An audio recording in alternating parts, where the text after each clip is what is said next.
Hello everyone, I'm Abhishek and once again I welcome you all to my YouTube channel Gyan Darshan by Abhi. So in previous video we have discussed about the economic impact of British rule in India, and in this video we will discuss about the economic train theory. Okay, so economic train theory was given by Dadabhai Naoroji, R.C. Dutt as well as M.G. Ranade.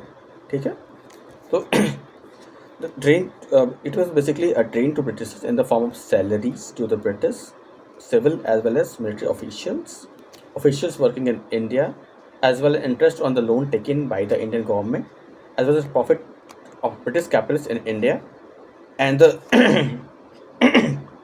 Charges और expenses of Indian government in the Britain.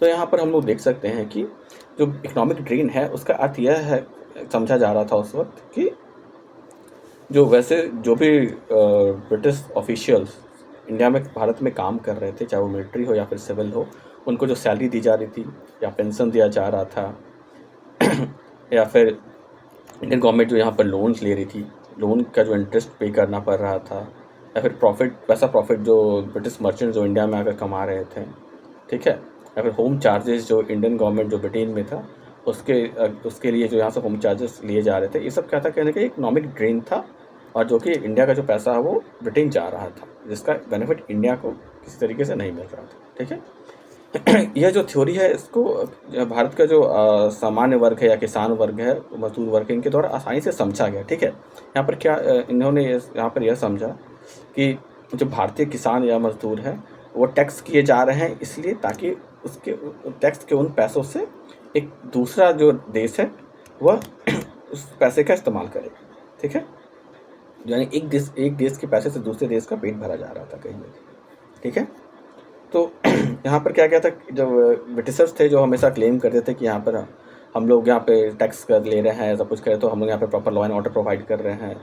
ठीक है, तो इस चीज़ का भी यहाँ पे criticism जो है आपका हमारे जो अर्ली इकोनॉमिस्ट थे इनके द्वारा किया गया। ठीक है, यहाँ पर जो पीरियड है आपका 1875 से लेकर 1905 तक, उसे कहीं ना कहीं कहा जाता है कि एक जो आपका देखा जाए तो जो नेशनल कॉन्शियसनेस है, यानी कि जो राष्ट्रवाद है, उसके बारे में जागरूकता फैलाने का जो काम है ये आपका 1875 से लेकर 1905 के बीच में किया गया। ठीक है,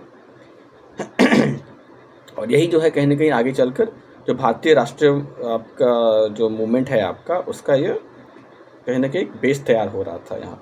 ठीक है, इस समय में 1875 से लेकर आपका 1905 ईस्वी के बीच में।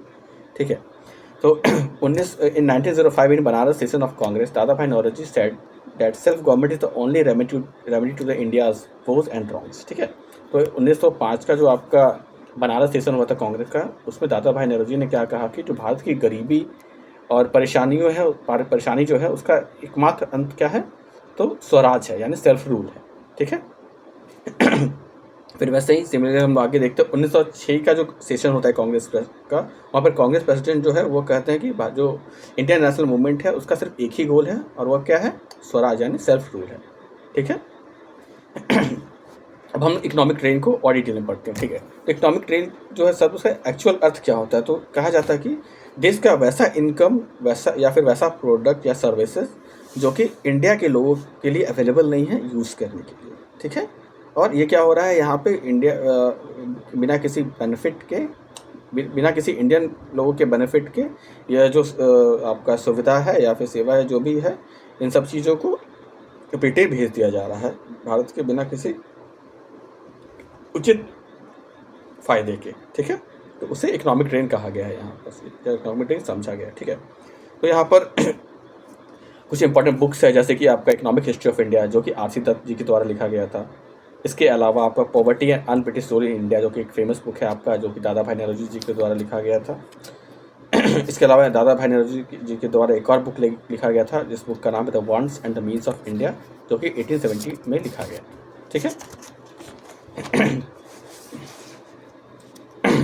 तो दादा भाई नौरोजी जो है वो क्या करते हैं, इंडियन एसोसिएशन का एस्टैब्लिशमेंट करते हैं। ठीक है, और वो जो आपका हाउस ऑफ कॉमन है आपका इंग्लैंड में, ठीक है, वहाँ पर वह चुने भी जाते हैं। ठीक है, किसकी तरफ से चुने जाते हैं, तो लिबरल पार्टी होती है इंग्लैंड में, उनके टिकट पर इन्हें हाउस ऑफ कॉमन का जो सीट है उन्हें वो वहाँ पर मिलता है, वहाँ पर वो इलेक्शन जीतते हैं। ठीक है, इसके अलावा क्या होता है, वो जो कांग्रेस जो है, इंडियन नेशनल कांग्रेस जो होती है, उसका भी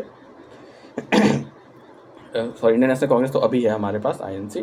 जो कांग्रेस पार्टी उस वक्त जो कांग्रेस पार्टी थी, उस कांग्रेस पार्टी के प्रेसिडेंट भी उन्हें चुना गया था कब 1893 में और 1906 में। ठीक है, तो 1906 में ही दादा भाई नौरोजी जब प्रेसिडेंट थे, तो जो इंडियन नेशनल मूवमेंट चल रहा था उस वक्त, उसका जो लक्ष्य है उन्होंने स्वराज के रूप में घोषित किया था।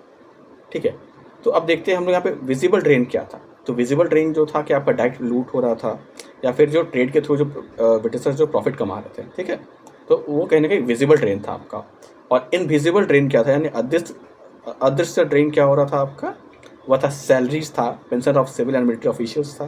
ठीक है, साथ ही साथ surplus from the British economy re entered India as a finance capital. ठीक है, तो इंडिया से जो आपका इनकम जा रहा था ब्रिटेन में, वापस इंडिया में ही आ रहा था as a surplus British capital के रूप में। ठीक है, और उस कैपिटल को इन्वेस्ट करके वो अगेन इससे पैसा कमा रहे थे। तो ये सब क्या था, आपका इनविजिबल ड्रेन था।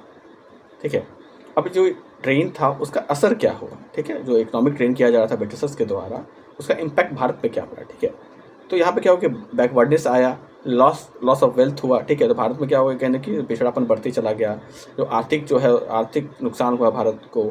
इसके अलावा क्या हुआ, लॉस ऑफ एम्प्लॉयमेंट हुआ, इनकम हुआ। ठीक है, तो यहाँ पर क्या हो रहा था कि भारत के द्वारा क्या हुआ, भारत में जो आपका रोजगार है, आपका आय का स्रोत है, उसका नुकसान हुआ। जो मॉडर्न इंडस्ट्री है उसका जो आपका डेवलपमेंट है वो स्लो हुआ। डी इंडस्ट्रियलाइजेशन हुआ इंडिया में, क्योंकि ऑलरेडी ब्रिटेन में इंडस्ट्रियलाइजेशन हो चुका था, तो वहाँ का जो फिनिश गुड है, मशीन मेड गुड था, वो इंडिया में चीप रेट से बिक रहे थे। तो जो आपका इंडिया के नेटिव इंडस्ट्रीज जो थे, आपका हैंडीक्राफ्ट या हैंडमेड जो इंडस्ट्रीज थे, वो कहीं ना कहीं यहाँ पर उस कंपटीशन को फेस नहीं कर पाए और वो सब कहीं ना कहीं बंद होते चले।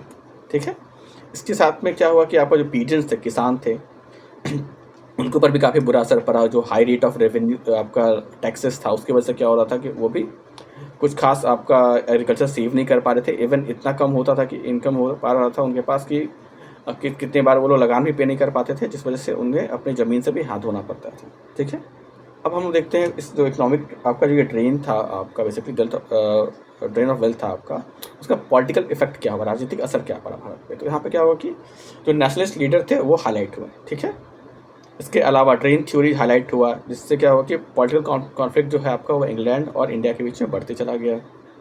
Drain requires political solution. ठीक है, तो यहाँ पे जो कहीं ना कहीं भारत का जो दोहन हो रहा था धन का, उसका क्या है कि राजनीतिक उपाय ही एकमात्र रास्ता था। ठीक है, तो यहाँ पर क्या हो गया कि ये जो हमारे अर्ली इकोनॉमिस्ट थे, इनके एफर्ट्स की वजह से क्या हुआ कि जो हमारे आम जो जनता है, वहाँ के जो गरीब लोग हैं, किसान हैं, इन सबको कहीं ना कहीं इन सब मुद्दों को लेकर अवेयर कराया गया इन अर्ली जो आपके इकोनॉमिस्ट थे इंडिया के। ठीक है, तो हमारा ये टॉपिक जो है यहीं पे समाप्त होता है।